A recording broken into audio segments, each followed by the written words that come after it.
Okay, so thanks for joining the webinar on Yoga Cycles. This question comes up quite a lot, and it's where I started off learning Kriya Yoga actually, over a discussion over Yoga Cycles back in 1994 or 95.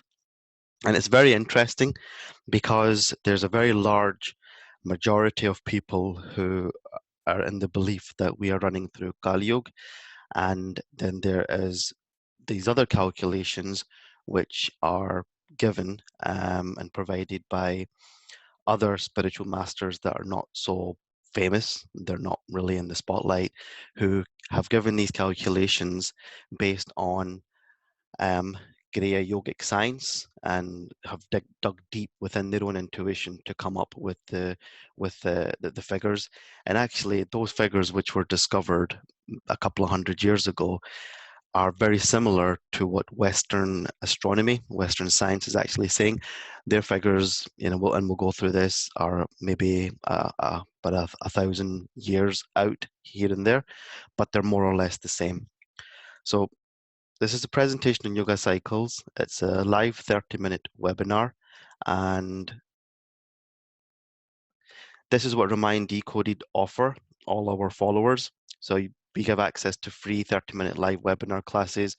If you subscribe to our YouTube channel and click on the bell, you can keep up to date with all the mantras and the webinars that I record. If you miss any, you can go back and watch them. Or if you want to watch them out of interest or for your own knowledge or notes, you can go back and watch them again. Instagram, Facebook, I upload free posts daily. There's about 4 to 6 posts that go up every day. We do offer Kriya Yoga lessons by donation only. So we're only expecting a donation and you have access to the Kriya Yoga lessons. And we do have a WhatsApp group, but I'm not taking any more people into the WhatsApp group just because I'm doing most of the admin management and I don't have time for that. And there is a book that's upcoming. It will be available digitally. Just kind of working on that at the moment. So hopefully that will be available to you by October time. Anyway, Yoga Cycles. So the Yoga Cycles is a very interesting topic because a lot of people ask me this question, and I have recorded historical videos on it and shared that with mainly with the WhatsApp group. But still, the same question comes up. There's a lot of people that believe that we are currently cycling through the Kali Yuga, and after Kali Yuga, then we're going to go into Satyoke. And the figures which are normally quoted by even some spiritual leaders of some big spiritual organizations and individuals that I know through Remind Decoded, the figures in the regions of about 432,000 years of Kali Yuga. And I'm going to explain where these figures come from, where the confusion is, and what the actual yoga cycles is. And to really understand this, what I think I need to do is another webinar on the whole purpose of creation and how creation is actually built from this singular source that we in the Vedic literature we refer to as Parma Brahm, or the desireless desire spirit from where everything emerges from. So first of all, what I want you to do is, and I need you to focus on this. If you're here, it means you're interested and you're keen to learn.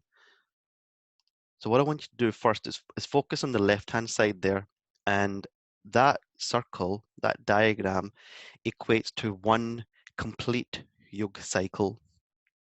And one complete yoga cycle takes around 24,000 years to complete. And it's split into two parts. It's split into what we call this section here called the ascending phase, so moving down, and then this part from over here all the way up to the where it says the nearest point is known as the ascending phase. And those two phases relate to dharma.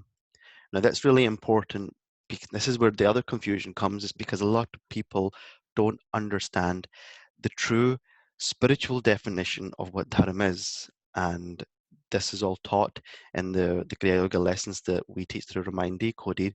In a nutshell, dharma is any thought or action which is in alignment with the purpose of creation. Very simply, that's what it means. Everybody has their own definition of what righteousness is. However, what is right to one person or one community or one group of people or one country is very different to what's right to somebody else or a different community or a different country or nation. Therefore, we can't say that dharma is righteousness. It's something a lot more than that. Anyway, what this ascending and descending phase represent is the development and the loss of dharma. And what that also means is the development and the loss of spiritual wisdom, technology, science, our own self-awareness. Basically, it's about losing your self-awareness and then regaining your self-awareness. But we're talking about this collectively. So we're talking about the collective consciousness of humanity, or the Surya Vansh, as is the Manu that we're currently running through. So it's the collective phase. Now, these years, these yugas are split into the Satyug is 4,800 years, and it's known as the spiritual age. And it has these things called the sandhis, or the periods of mutation. So if you know anything about Vedic astrology, the kind of basic things about Vedic astrology is that you go through various Mahadashas, but then the first part and the last part of each Mahadasha, there is a phase that we call the phase of transformation.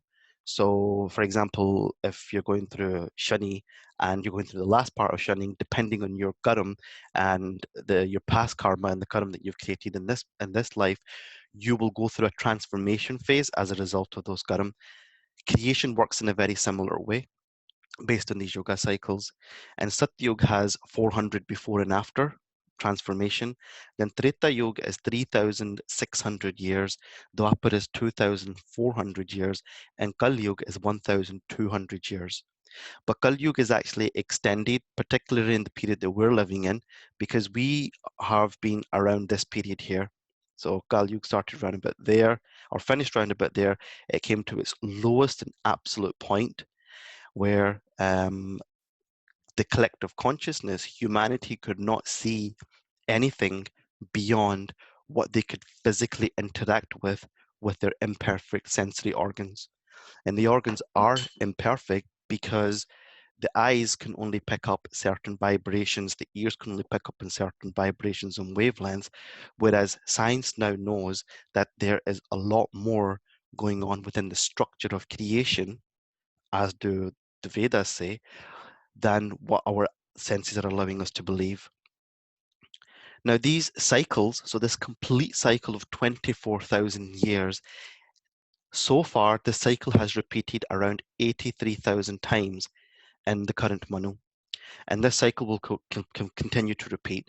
So through social media, there is a lot of fake news, there is a lot of false information. But I remember looking at this way back 25 years ago and doing my own research. And even back then, there was information that you could come across that showed artifacts, that showed evidence of advanced civilizations, and they had some sort of technology or they had literature which humanity currently cannot understand. But then at the same time, we're also taught that we have evolved from lesser human beings, Neanderthals, and we are Homo sapiens. And basically we get categorized as per that, and everybody is told that that is where you've sort of evolved from. Certainly within the Western world, we're taught that we've evolved from apes. And there was a question in the WhatsApp group where I went through, how this evolution, it's a lot more complex than what we are led to believe, because when we dig down into the genetics of human beings and the genetics of apes, there's a different story. It doesn't quite match up with how we could have evolved. There seems to be more of a divine intervention, and our Paramahansa Yogananda even said that. So if you go back to this circle, if you look at the top bit here, that is the point that is closest to the Vishnu Nabi, where sits the creative power of Brahma, the creative power that creates everything. And the point furthest away is way down here, and where we were, but we have come out of Kali Yuga. Now this point over here, Vishnu Nabi, as we ascend towards it, So the sun, with its planets and its moons revolving around their axis, and this whole galaxy is revolving around this point called the Vishnu Nabi, the mental creative power of Brahma. And as we go towards this point, as we get closer and closer and closer to it, our understanding of subtle energies, our understanding of ourself collectively starts to develop. Now, one very important point to mention here is that you can live in all four yugs in one day. For example, what we're doing just now, this is like a satsang. So you can say that we are not living in Kal Yug within this moment of time. We're probably more in the kind of Dwapar Treta Yug in this current moment in time right now, talking about the yoga cycles and the calculations. Now, this is just some of the information that I've put together. The yoga cycles is part of the Kriya Yoga lessons, and I go into in a lot more detail for those students as they develop through their Kriya Yoga techniques and their knowledge, part of it.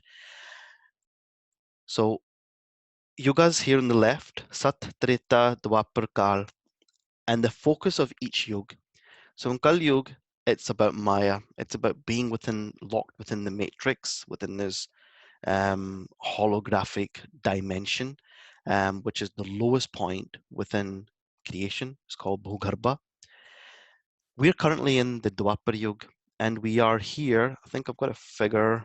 We're about 319 years into it, into Dwapara Yuga, and that makes a lot of sense because there was a lot of hypothesis and well, a lot of very famous scientists came across maybe 100, 200 years ago.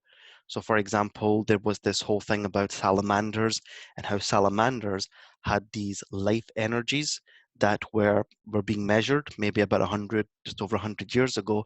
Now, as science has evolved, and science has evolved exponentially in the last couple of decades, we've actually discovered that we can measure the aura of human beings. We can actually measure their chakras or their centers of consciousness, and there is technology available to do that. The scientific community is also of the belief that creation is a lot more deeper than what we have ever been led to believe. And previously I've talked about, the 0 point, the Planck constant. We've talked about the unified field theory, and where there's this reverberating consciousness or energy, this singular source, which from where these spirals of energy are coming from, which then ultimately create photons and electrons and all sorts of energies, which then come under influence of other energies to create vibrations that we as human beings can pick up, but it's not the complete picture. So science has now come to this conclusion, and we are still continuing to understand more energy, still continuing to discover a lot more about ourselves. So in this day and age, if you think about it, even 100 years ago, there wasn't very many spiritual organizations globally. There wasn't very many people who communicated from one side of the world to the other side of the world instantly, as we are doing right now.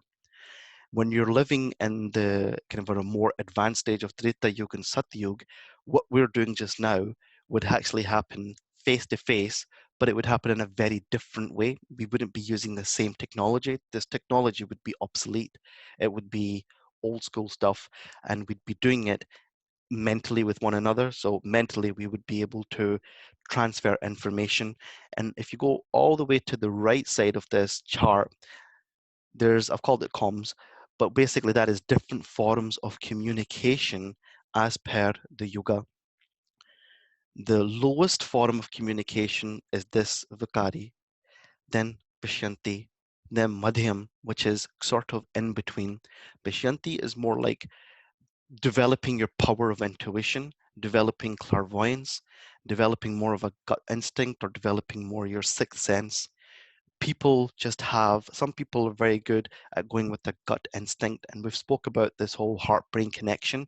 So now this power of intuition or gut instinct or sixth sense actually comes from the heart. And science has now discovered that the heart is a mini brain of its own with 40,000 neurons. And actually, there is more information going from the heart to the brain than from the brain to the heart. Whereas the brain makes logical decisions based on all the information. And don't forget, you only have a fraction of the information. Based on all the information that you have taken in from birth through your five senses. The brain goes through all the emotions, all the likes and desires. It goes through what it thinks it wants for the future and then comes up with a logical answer. And in most cases, people go with a logical answer. Whereas the heart is connected to what we call the Gaia, which is about 7%, 7 hertz roughly, depending on where you get the source of information from, which is the heartbeat of the earth. So this frequency is coming out, which we can actually synchronize with, and the heart can synchronize with that. Now, in the techniques that we teach through Kriya Yoga, there is a technique known as Kriya Pranayama, and that whole technique and the whole process and science behind it is to bring balance between the heart and the brain, or the heart and the mind. And what happens then is that you start developing your power of intuition, you start developing your wisdom, and from a more materialistic or personal growth point of view, we call that personal growth development, because you increase your consciousness, you increase your awareness, and you also increase your focus or your power of concentration, which in the Ramayana is known as Lakshman. Now in the Treta Yuga, I've put over here Shruti, knowledge passed down from guru to student. And over here, the pineal gland is a lot more developed. So you may or may not know that the human brain is consistently developing. The pineal gland started off at the top of the brain historically and is now in the midsection of our brains. There is also a new part of the brain which is developing called the neocortex. So if we look at Vedic literature, it talks about the Kundalini shaped like a snake, and it has 3.5 coils and it's facing downwards. Now that same 3.5 coils is also moving up through the practice of certain Kriya Yoga techniques, through the Shushumna, all the way up to the Agna Chakra, or the sixth center of consciousness, which is the prefrontal lobe of the brain. So it's the point in between your eyebrows, is that point there. Now that part of the brain is also developing, so the whole brain is developing to form this neocortex, which is 3.5 sections of the brain. Now, Vedic literature says, and I'm going to go through some of the science of Kriya Yoga, that your brain and your spine have to be developed to such a point that it has to be able to withhold the power of universal consciousness, or Ram consciousness, or Krishna consciousness, whatever you want to call it. This one singular source of consciousness that you are trying to become linked to, or you're trying to synchronize to. That's what happens in Treta Yuga, and it happens as a result of the human being, the brain and the spine, developing even more. But again, that doesn't mean that we, in this day and age, cannot experience that. It all happens as a result of effort. So in Kali Yuga, it is said that it is easier to realize God in Kali Yuga than it is in Satyuga. And that may sound strange, because if you are fortunate enough to come across someone like Mahavatar Babaji, who brought this whole science of Kriya Yoga out in Kali Yuga to Lahiri Mahasaya, then you can realize God by practicing Kriya Yoga very quickly. And a lot of people who came in touch with Lahiri Mahasaya during that time period did become self-realized and God-realized people. But as you go through the various yogas, it becomes a little bit harder to do, because now you have more knowledge to do. It's a bit like sitting your exams. If you have been told just to study and then you're given a closed book examination, but you have made the effort and you've studied, then you will pass. But if it's an open book exercise, then the teacher usually makes the question a little bit harder, because they want you to go and search for the information. Likewise, in Satyug, it's the same. You can spend, many years in an ashram in the guidance of a guru or a rishi, if you were ever going to be fortunate enough to come across one. before they give you any kind of technique. But for them to pass on that knowledge to you could happen within a split second. So everything that we're doing just now, everything Ramayana Decoded, all these other spiritual organizations are doing, can be given to an individual within one session in Satyoke, and a heck of a lot more. So there's a lot of confusion, and this confusion in numbers came after the war of the Mahabharata, after the five Pandavas had left and they had gone off to do their tapasya. And after that point, because they had realized this, they had realized after the Dwapara Yuga that they were coming into Kali Yuga, that Kali Yuga was about to start, so they left for the mountains.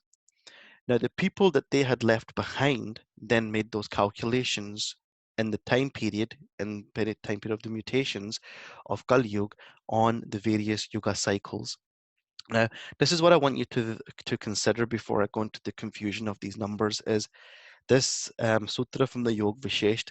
Just as a dream becomes real in the waking state and the waking in the dream, so also death becomes unreal in the birth and birth in death.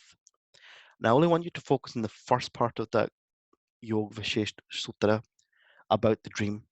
And I want you to consider this. Vishnu is said to be asleep, and we are within his dream. Now, think of it this point. Think of it from this point of view. When you're dreaming, you could have a dream which to you may seem it's only lasted a few minutes, 5 minutes, but actually you could have been sleeping for hours. So the time that your physical body is actually going through is different to the time that you are experiencing within your dream. Likewise, the time that Vishnu, or this power of preservation, is going through is different to the time within the dream, which is us. It's a bit like Inception. If you ever watched the film Inception, a lot of Hollywood films like Inception, The Matrix, Star Wars, they're all based on Vedanta philosophy. They're all based on Vedic literature, and there was a piece I did around that a long time ago. But looking at the differences, I'm going to put this off. Looking at the differences, we have to consider the difference between physical numbers and spiritual numbers. And I'm not going to go into this in a huge amount of detail because it gets really confusing and the numbers are ridiculously large, like huge. But I want to look at this from the point of view of Kriya Yoga science. And I want you to keep in mind this whole concept that when you're dreaming, the time flowing within that dream is different to the time flowing what your physical body is actually going through. It's two different times. Likewise, the years of Brahma are very different to the years that we are actually going through. This is why Kriya Yoga is such an advanced, such a fantastic technique which has been given to this day and age to humanity, that you know what, it's actually quite sad that only a handful of people will ever actually practice this and practice this with with the heart, and not just doing it because they think they're going to have some sort of spiritual experience. But anyway, if we look at this, one day of Brahma is different to one material day within the Garba. So as you go into different dimensions of creation, if you go down to the molecular level, the quantum levels, things start changing. Even though we're connected, the way things operate, time, for example, is very different. I think it was Albert Einstein who said that the only difference between the past, the present, and the future is an illusion, because actually at that level within creation, when you start going deeper into creation, the past, present, and the future all exist at the same time.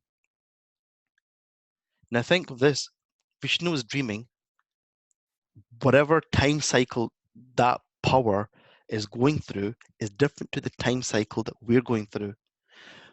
But what's happened is during Kali Yuga, we are losing dharma, we are losing wisdom in the ascending phase of it.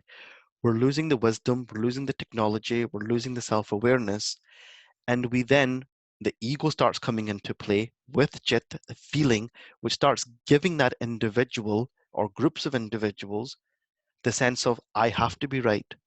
Whereas in this day and age, a lot more people are being trained, and certainly through corporate organizations, and I'm part of one, to actually have more self-reflection, to stop and think that if you're wrong, it's okay to be wrong. That's fine, because it's a whole learning process. It's fine to be wrong so long as you're learning from it. Whereas historically, it's always been, well, I can't be wrong because I have this title, or I have this much money in the bank, or I am this person, or I am that person. It's okay to be wrong. Now, when this figure of 432,000 comes from, is actually from this previous figure that we quoted before. So I will just spotlight it. This figure here of 25,920, which is the Western astronomy figure of how the sun moves around this central point. 60, as in 60 minutes. Divide that and you get 432. And then what's happened is that they have taken these figures and multiplied it by other figures that they have come across in Vedic literature and come up with these crazy figures of 8.64 billion years. And as a result, Kali Yuga is 432,000 years, and we're going to go through this phase and then that phase. That's wrong. What's actually happening is that this phase of ascending and descending is happening within one kalpa, within the current race of human beings, but it's happening many, many times. So we're ascending and descending. We're losing knowledge, we're gaining it. We're losing knowledge, we're gaining it. Now, if you think about, the ancient pyramids, ancient India, the Mayans, if you think about Atlantis, all of these theories haven't just come from someone's head. They haven't just dreamt them up. We haven't just dreamt up the Ramayana or the Mahabharat or Vedic literature. We haven't just dreamt up Atlantis or the pyramids, which still exist, and there's pyramids all over the world. The ones in Egypt are the most famous. Where did that science and technology come from? Certain civilizations had developed to a point where they were self-realized beings and they had this technology. In India is said to be the land, Bharat, is said to be one of the most advanced civilizations that we have historical record of. And our Vedic literatures certainly show that. And when you start decoding that, start decoding the sutras and the shloks, you begin to understand and see how and why India is so advanced and was so advanced, and why it was taken over by other nations. For example, itself, India was, it was known as the Golden Bird, Soni Ki Chidiya, because it had so much gold and wealth, and it had so much wisdom and so much technology and so much spirituality that it was just unreal. Whereas if you look at this from how the Yuga cycles work and how Vedic astrology works, certain nations, based on how they've been built, have to karmically pay back their debts. And we can see that happening right now. We will see that happening in the future. Whereas energy flows outwards, there are certain parts where energy flows inwards. And this is why a lot of yogis or people on a very serious spiritual path will leave and go to certain places within the Himalayas where energy actually flows in the opposite direction rather than flowing outwards. To find those people, to get to those places is not easy, and it's very, very hard. But then now, very quickly, I want to look at the Kriya Yoga science of this, that if you are now mentally going into a deeper state of consciousness, you're taking your concentration and your consciousness into a deeper level within creation, and we can measure this now.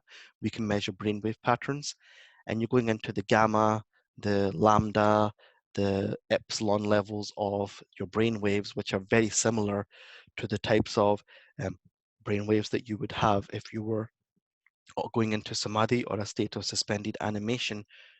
You are now operating in a different state. You're operating even though your physical body is running by our physical time, you're internally your mind is operating in a different time. This is why, I've come across some people that have said, I've meditated for like 1 hour, but it only seemed like 5 minutes. Or some people say, time flies when you're having fun, because you're mentally in a different place. You're actually in a different place. But when you're doing this as part of Kriya Yoga, you're practicing the techniques, you're practicing concentration, you are in a deeper level within creation. You're a deeper state of the mind. And at that point, things flow differently to the way your physical body is going through. In Kriya Yoga, once you developed what we call super concentration, and you can perform one perfect Kriya Pranayama, that will equate to 12 years of 12 months of spiritual development. Now, when you take into consideration that the Vedas say that you have to go through 8.4 million births before your brain and your spine can come to that point and be developed enough to experience nirvana or samadhi, the science of Kriya Yoga will help you quicken it. It's known as it's the lightning fast way of spiritually developing. But that spiritual development will only come if you can develop your level and your power of concentration. And this is the thing that kind of, it kind of annoys me about some schools or organizations that give these techniques out, that they don't emphasize the point of the power of concentration. Without a super level of concentration of the mind and focusing that concentration upon the kutasa, you will not gain those spiritual benefits. Yes, you'll gain something out of it because it's a natural process and you're going towards spirituality. You will gain something, but you will never gain the type of level of spiritual development that you should be getting. For example, it said, within the community of Kriya Yoga and Kriya Yogis, is that 144 excellent pranayamas result in the realization of the soul. So you become self-realized. And if you can perform 1,728 perfect pranayamas, that will then lead into dhyan. And if you can perform 20,736 excellent pranayamas, that will lead into samadhi. But that's only going to happen if you are able to have develop a perfect level of concentration. Right, there's about 5 minutes left. I've done a lot of talking, and I'm going to unmute everybody to see if anybody has any questions. I think you can unmute yourself.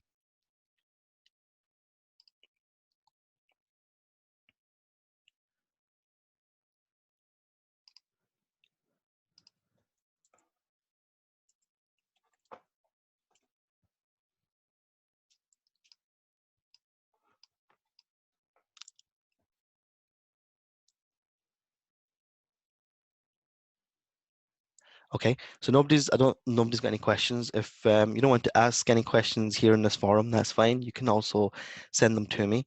So what I'm going to do over the next couple of minutes then is very quickly go through how this relates to the Ramayana and the Mahabharata. So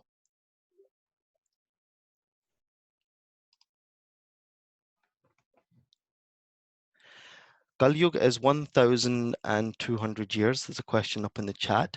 It's 1,200 years, but then we go through this phase here at the bottom, 1,200, 1,200. So ultimately, we experience 2,400 years of Kali Yuga.